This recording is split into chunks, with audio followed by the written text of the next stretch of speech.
Mga bilang Kapitulo 15. Mga utos para sa mga handog ng pasasalamat.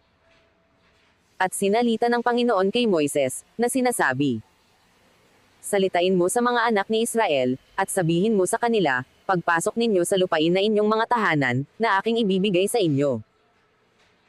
At maghahandog kayo sa Panginoon ng pinaraan sa apoy na handog na susunugan, o ng hain upang tumyupad ng panata, o ng kusang handog, o sa inyong mga takdang kapistahan, upang gawing masarap na amoy sa Panginoon, na mula sa bakahan, o mula sa kawan. Kung gayon ay maghandog sa Panginoon yaong maghahandog ng alay ng isang handog na harina, na ikasangpong bahagi ng isang efa ng mainam na harina na hinaluan ng ikaapat na bahagi ng isang hin ng langis. At ng alak na inuming handog, na ikaapat na bahagi ng isang hin, ang iyong ihahanda na kalakip ng handog na susunugan, o ng hain, sa bawat kordero. O kung isang tupang lalaki, ay iyong ihahanda na pinakahandog na harina, ang 2/10 bahagi ng isang efa ng mainam na harina na hinaluan ng 3 bahagi ng isang hin ng langis. At bilang pinakainuming handog ay iyong ihahandog ang 3 bahagi ng isang hin ng alak na pinakamasarap na amoy sa Panginoon. At pagka maghahanda ka ng isang toro na handog na susunugan, o upang ihain, sa katuparan ng isang panata, o upang mga handog sa Panginoon tungkol sa kapayapaan, ay kanyang ihahandog nga na kalakip ng toro ang isang handog na harina na 3/10 bahagi ng isang efa ng mainam na harina na hinaluan ng kalahating hin ng langis. At iyong ihahandog na pinakainuming handog ay kalahating hin ng alak na pinakahandog na pinaraan sa apoy, na pinakamasarap na amoy sa Panginoon. Gayon gagawin sa bawat toro, o sa bawat tupang lalaki, o sa bawat korderong lalaki, o sa mga anak ng kambing.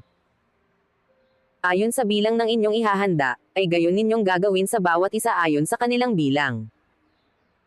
Lahat ng tubo sa lupain ay gagawa ng mga bagay na ito sa ganitong paraan, sa paghahandog ng handog na pinaraan sa apoy, na pinakamasarap na amoy sa Panginoon.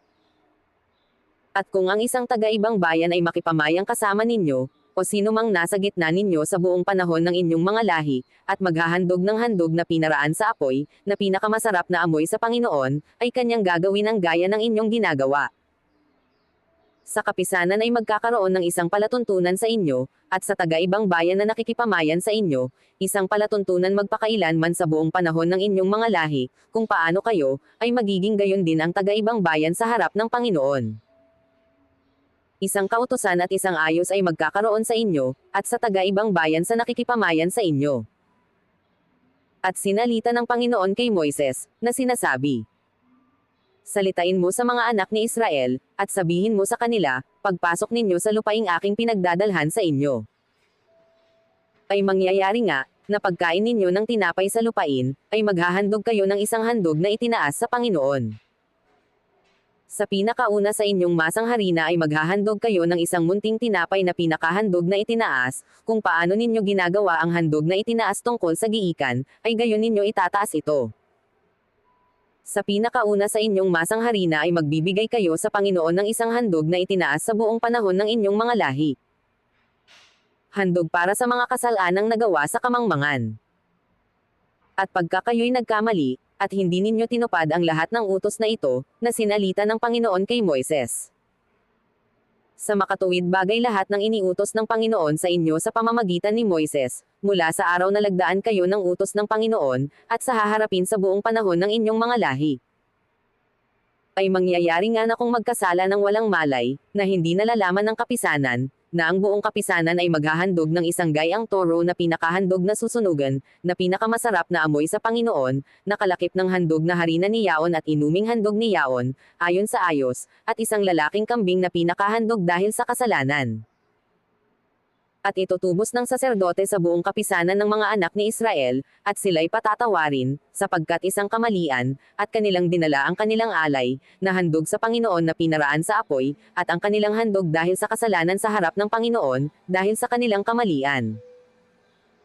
At ang buong kapisanan ng mga anak ni Israel ay patatawarin at ang taga-ibang bayan na nakikipamayan sa kanila, sapagkat tungkol sa buong bayang nakagawa ng walang malay. At kung ang isang tao ay nagkasala ng walang malay, ay maghahandog nga siya ng isang kambing na babae ng unang taon na pinakahandog dahil sa kasalanan.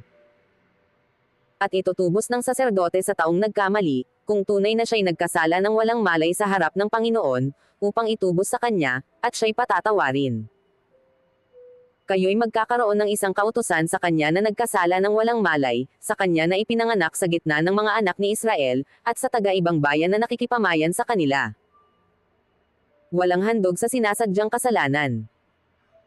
Ngunit ang tao na makagawa ng anuman ng buong kapusukan, maging tubo sa lupain o taga-ibang lupa, ay lumapastangan sa Panginoon, at ang taong yaon ay ihihiwalay sa gitna ng kanyang bayan. Sapagkat kanyang hinamak ang salita ng Panginoon, at kanyang sinira ang kanyang utos, ang taong yaon ay lubos na ihihiwalay, ang kanyang kasamaan ay tataglayan niya. At samantalang ang mga anak ni Israel ay nang-asa ilang, ay nakasumpong sila ng isang lalaki na namumulot ng kahoy sa araw ng Sabat.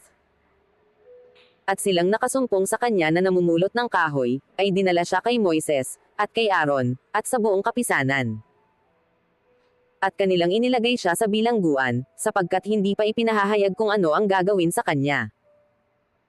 At sinabi ng Panginoon kay Moises, ang lalaki ay walang pagsalang papatayin, babatuhin siya ng buong kapisanan sa labas ng kampamento. At inilabas siya ng buong kapisanan sa kampamento at kanilang binato siya hanggang sa mamatay ng mga bato, gaya ng iniutos ng Panginoon kay Moises. Mga borlas ng ganita. At sinalita ng Panginoon kay Moises, na sinasabi, salitain mo sa mga anak ni Israel, at sabihin mo sa kanila na sila'y gumawa ng mga tirintas sa mga laylayan ng kanilang mga damit sa buong panahon ng kanilang mga lahi, at kanilang patungan ang tirintas ng bawat laylayan ng isang panaling bughaw.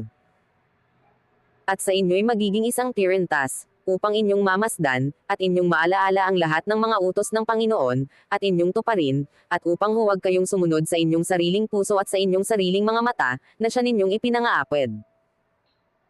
Upang inyong maalaala at gawin ang lahat ng aking mga utos, at maging banal kayo sa inyong Diyos. Ako ang Panginoon ninyong Diyos, na naglabas sa inyo sa lupain ng Ehipto, upang maging inyong Diyos, ako ang Panginoon ninyong Diyos.